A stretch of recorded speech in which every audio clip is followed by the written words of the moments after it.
Recently, I was introduced to a new YouTuber who I've gained a lot of respect for very quickly. His name is Pei Talks Anime, and he's a great creator which you all should go and support. In one of his shorts, he asked an excellent and thought-provoking question that I could not stop thinking about. What's the best show you've ever seen that you didn't like? And I'm not talking about a show where one decision at the end ruined it, but specifically a show that you think is actually very good, and you still didn't like it. Mine was Cyberpunk Edgerunners. For me, that anime is ReZero, starting life in another world. For this video, I will be talking about 3 main elements that made me realize that ReZero was not the show for me. I'll be talking about immersion, characters, and the pacing of the show. And just a disclaimer, this video is entirely subjective. Maybe I'm just too small-brained to understand things about ReZero, but these are just my experiences. The sign that a show has done a good job of reeling you in is to get a visual reaction to a particular scene. If you're not really sure what a visceral reaction is when your body actually moves and you feel different from watching a scene. Let's take an example of this. In Attack on Titan, the betrayal of Reiner and Bertolt. Or in Evangelion, Asuka fighting the fake Evas. These scenes invoke such visceral reactions from those moments for many different reasons. Taking a look at Attack on Titan, this scene is unique because the reveal happens in the least expected way. No dramatic buildup, no music, and then, all of a sudden, it hits. And once the reveal finally happens, the music drops and the action gets going.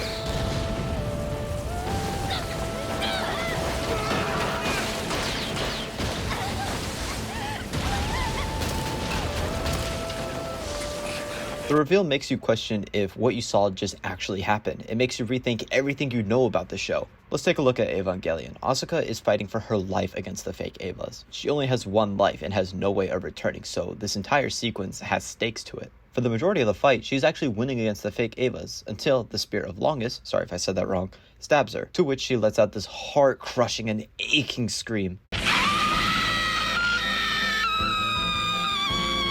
Then, the fake Evas rip her apart and devour her. What makes this scene so different from Attack on Titan is that when you're watching this Evangelion scene, it's very brutal and raw, and makes you almost throw up in your mouth because of how gross it is. Evangelion's scene might make you physically move your body and make you hug your stomach while you're watching it, while Attack on Titan's scene may work your brain in a new way, making you rethink everything.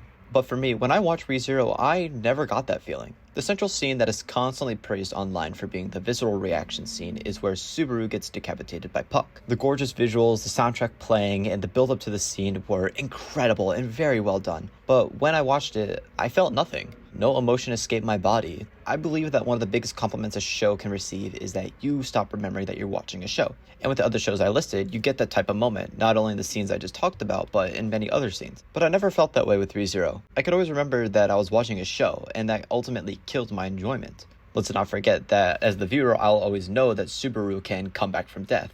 So the weight of death never really feels like a factor, since Subaru can always come back. No matter how brutal or horrific the death may be, Subaru can always return if he chooses. Creating a great character is subjective. Some are beloved for their kindness and unwavering morality, while others captivate us with their depth and complexity. But when I look at Subaru, the only words that come to mind is annoying. From the moment he's transported to his new world, Subaru behaves like a protagonist of a grand story, treating everyone around him like NPCs rather than real people. Watching him interact with others is frustrating because he never acknowledges them as individuals with their own lives and struggles, just as side characters in his adventure. When a character acts this way, there are usually 2 ways their story can go. Either we get a compelling backstory that explains their behavior, helping us empathize with them, or we watch them grow and gradually change for the better. But with Subaru, we get neither, at least not to the extent that would make him compelling. He remains insufferable, makes reckless choices in refusing to listen to others, while seeming oblivious to the consequences of his actions. Instead of growing, he doubles down on his worst tendencies, making it difficult to root for him. As much as I did just dog on Subaru, he does have some redeeming qualities. He's a sweet person who does want to help others, using himself as a sacrificial lamb at some points to save the ones he loves. However, when creating a character whose prominent personality is annoying and cringeworthy, it's hard to keep the audience engaged, especially when this person is the main character. In my most humble opinion, I want to like the show's main character. If I don't like the show's main character, I'm not going to continue watching. There's a lot of side characters that I do enjoy in ReZero, but there isn't enough screen time for me to warrant continue watching. I have a friend who refuses to watch Attack on Titan because he believes that the whole show is just screaming and yelling. And as someone who's seen the show 17,000 million times, I know that he's wrong. But take a look at the first couple of episodes. He's not wrong. There is a lot of unnecessary yelling, which can turn away new viewers. So I ask you to listen to what I'm saying through the eyes of someone who's never seen the show. Forget that you've even seen the show and look at the show completely blind and tell me that Subaru is not at least a little bit annoying. Maybe down the road he'll become a better character who makes better choices, but as of right now, he's still annoying and I don't want to watch him. But the absolute kicker that sent me to the ReZero hating squad is him choosing Amelia over Rem. Like bro, what are you thinking? You don't understand how much of a better girl Rem is with you? She literally confessed to you her entire feelings and you chose to choose. Sorry about that. I just started rambling. Suppose you want your anime to have a powerful season and a strong start to your show. The most famous examples I can think of this are Attack on Titan and Oshinoko. These shows pack as much information as necessary to the viewer incredibly quickly, and don't beat around the bush with their stories. ReZero's pacing feels slow, and nothing was really getting to the point. Subaru's return by death ability is simple yet easy to understand, but the concept gets old very fast. This may just be the TikTok/Instagram Reels rotted brain that I have, but ReZero is a slow burn of an anime in the first season. Since there felt like no big evil to kind of lead up to, it felt like a monster of the week-esque show that was getting redundant pretty quickly. As a viewer, I want new and interesting powers for the main character to unlock and use. And while yes, I do know that he unlocks Shamak, but he only uses that ability twice since it uses up a lot of his mana. This may be a controversial opinion, but I do love a good training arc, and seeing the main character get stronger. The most training we've ever really seen is sword training, but that only lasts for maybe about an episode. He constantly relies on others to win his fights, but for me, I want to see the main character get out there and beat some ass. But most importantly, I don't subscribe to the notion of just get to episode whatever and that's where the peak is at. If a show doesn't keep my attention throughout the entire season, I'm not going to watch it. I know there's one specific fandom out there who has a very notorious habit of doing this. I won't say who it is, but we all know it's One Piece. ReZero is an objectively good show, and I understand why people love this show so much. And I'm sure that if I stick to the show further down the line, Subaru will become much more tolerable and there'll be much better moments with him and the rest of the cast. I will never not tell someone to watch the show, since there are many excellent aspects of the show, like certain side characters and music and sound design. The sound choice for Return by Death is perfect. It gives me chills every single time I hear it, and it's terrifying.